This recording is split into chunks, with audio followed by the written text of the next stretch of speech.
My mission is to help garage owners become more successful in business. And how I do that is I go live most weeks to discuss a topic in one of the 5 pillars of business as I see it. And today we're in the people and performance pillar, and we're talking about lead-in versus lag-in metrics, inputs versus outputs, and the ratios between them. But I'm also going to add a missing ingredient most garage owners ignore, and that's feedback frequency. Because even if you pick the perfect metric, if you only look at it once a month, you have a 30-day delay between decisions. And your metrics, leading or lagging, why does it matter? So let's start with a quick introduction to 2 fictitious garage owners. So I'll start with introducing you to Scoreboard Steve. And Steve says to me, Andy, we did 18k last week. Not bad. And I say, compared to what? And then Steve goes quiet. Because Steve manages outputs, turnover, number of invoices, average invoice value, his bank balance. Outputs are the scoreboard. And the scoreboard is useful, but it's data that can only tell you what happened after the week, the month, the year has already gone. And you can't change last week's sales. You can't change yesterday's bank balance. And that's why it's called lagging data. Next, meet future Frank. Frank doesn't obsess over turnover. Frank obsesses over the things that impact turnover. And Frank asks questions like this. How many estimates did we send this month? And how many did we follow up with within 24 hours?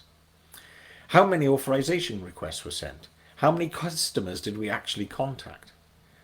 Frank measures inputs. Yet Frank is still surprised at the figures come the end of the month. Frank knows he can only influence the outcome if he measures the activities that influence the outcome. That's why he measures the lead-in data in his business. But Frank hasn't made a vital connection. But Ratio Roger is the guy who joined the dots. He stopped treating the business like a mystery and started treating it like a machine. Roger doesn't measure and hope. Roger understands this, that inputs create outputs. Because Roger used to measure data just like Steve and Frank, until Roger realized, if I want predictable outputs, I need controllable inputs. And the thing that connects them is ratios. Roger measures leading and lagging metrics and then calculates ratios. He is continuously improving, iterating, all based on fast feedback and business intelligence. And words matter, and definitions matter even more. Because if you cannot explain something to yourself, how are you ever going to explain it to your team? And if you can't explain it to your team, how can anyone expect to get the right outcome? Clear beats clever every time.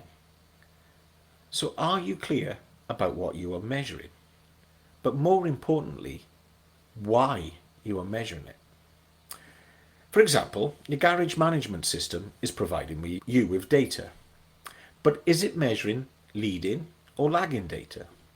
How did it decide on what metrics or KPIs to report? Did it use an internal or external comparator? What is the purpose of this data? And why are you, or is it, measuring it? What is the desired outcome? What are you going to do with this data? These are questions I ask garage owners all the time. And all too often, the answer is, I don't know.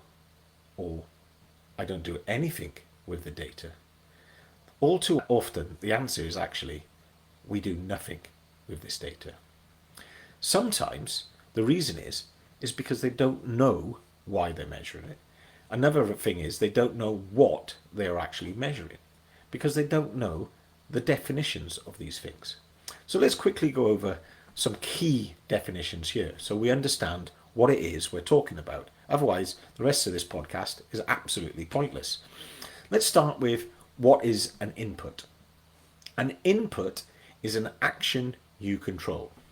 So at the sales level, these are typical inputs: estimates sent, follow-ups completed, calls made, reminders sent, vehicle health checks reported. Inputs are what you do. But what makes inputs lead-in? It's about time. Lead-in happens before the result, and therefore it can influence it. So follow-ups completed today is a lead-in piece of data. What about an output? An output is typically the result that you get.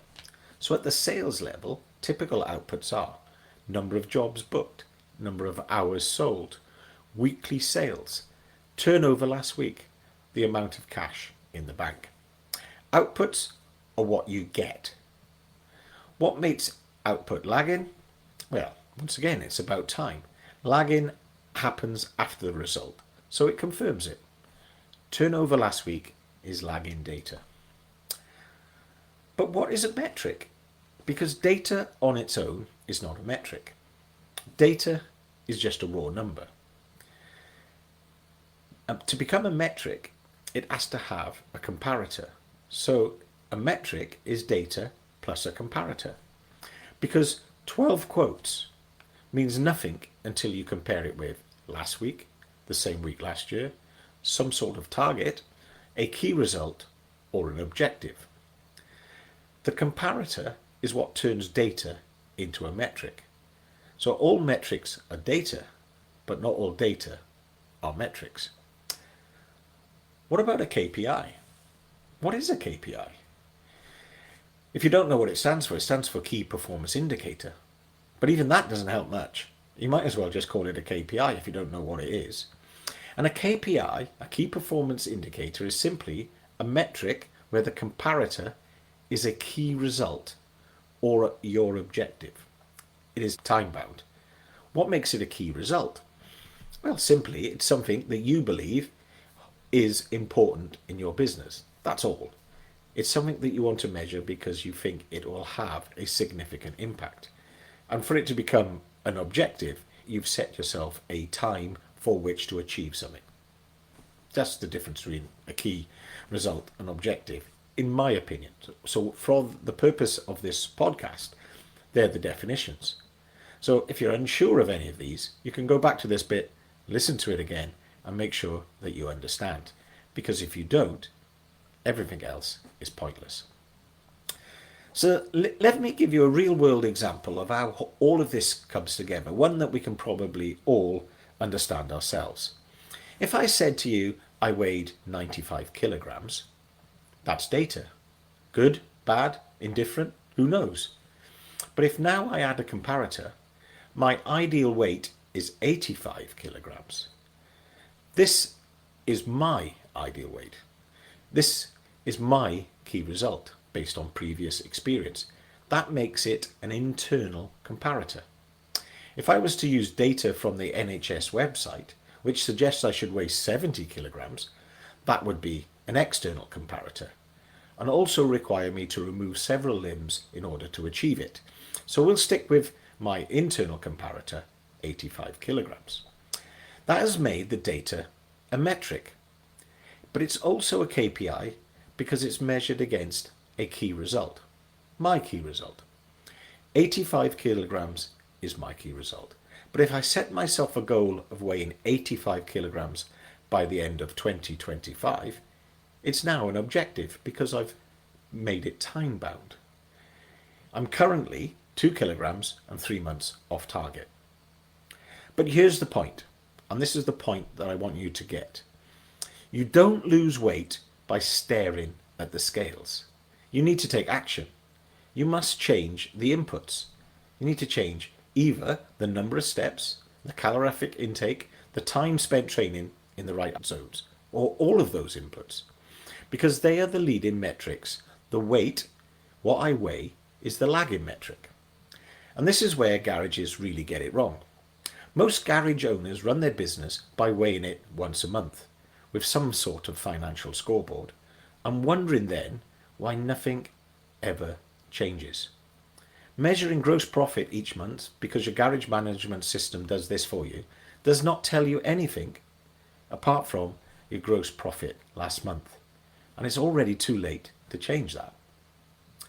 So the missing ingredient is feedback frequency. And I'm going to explain why daily wins. But this is the bit that brings it all together and the bit that makes it all work. This is the bit the ratio Roger understood. If you touch a hot exhaust once, you learn instantly. The minute you touch the hot exhaust, you know it's going to burn you. You don't repeat it. That is fast feedback. But if you only found out your hand was burnt 30 days later, you might keep touching the exhaust over and over again. And that's exactly what monthly metrics do to your business. You keep doing the same practice over and over because you don't know the outcome for another 30 days. Faster feedback loops provide more opportunities to learn. And a feedback loop is simply this. You do something, you measure the effect, you then make an adjustment, you iterate, and then you repeat. And here's the rule. The faster the feedback, the faster the improvement. Monthly metrics give you 12 chances a year to learn. Weekly gives you around about 50 chances, and daily up to 250 chances to learn. Faster feedback adds to the admin burden, so you must only measure what matters and at the appropriate rate. And at the sales level, daily is where you must start, because sales problems don't appear monthly. They start in your diary quietly every day. Daily metrics give you over 200 feedback loops, over 200 different opportunities to fix it. Ratio Roger knows that his bookings are a ratio of his customer contacts. Out of the 48 inquiries last week, there were 12 jobs booked in. 12 divided by 40 gives him a 30% conversion rate. That's his ratio. His key result is 15 jobs per week. He knows when he does 15 jobs per week, he's doing okay. So Roger needs to take action. He needs to do something more, better, or needs to do something additional. Roger thinks he should do more, but this is a trap. He quickly reminds himself that even if he could increase the number of inquiries to 50, an increase of 10 based on his internal comparator, it requires someone to post on social media, or run an ad campaign, or send countless emails. All of this takes time, and he needs fast feedback. So Roger, in this case, elects to do better. He needs to improve the ratio. He needs to improve the conversion rate. So Roger has a good think, and then he comes up with 3 different levers that he can pull. The first lever he's come up with is speed to quote. Percentage of quotes sent within 2 hours of the initial inquiry.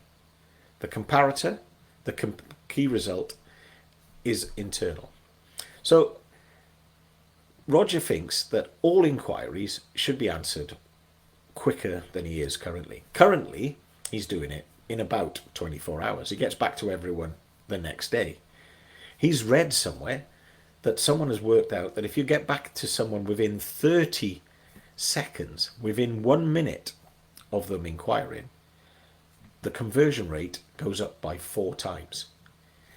Roger's, unfortunately, a little bit understaffed. He's never going to get back to them in a minute, but he thinks within 2 hours might help, because that's significantly quicker, 12 times quicker than the next day. His second lever is follow-up discipline. So the metric here is percentage followed up within 24 hours compared with a national average. This is an external comparator.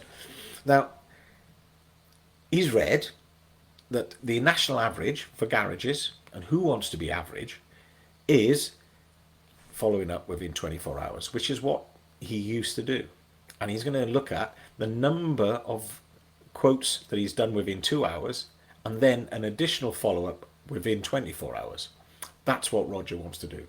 And his third lever is to start offering good, better, and best options on those estimates. And he's going to measure the number of quotes with 3 options and how many bookings that gets compared to the previous performance of just 1 option. another internal comparator. So he's going to pick one of those three. He's going to do it today. He's then going to measure the results and then adjust it tomorrow and then do it again and again and again. And he's going to keep on iterating until he finds out which one of those changes the ratio the most, because that's a feedback loop and that's how you improve quickly. Remember, strategy is the prioritization of resources.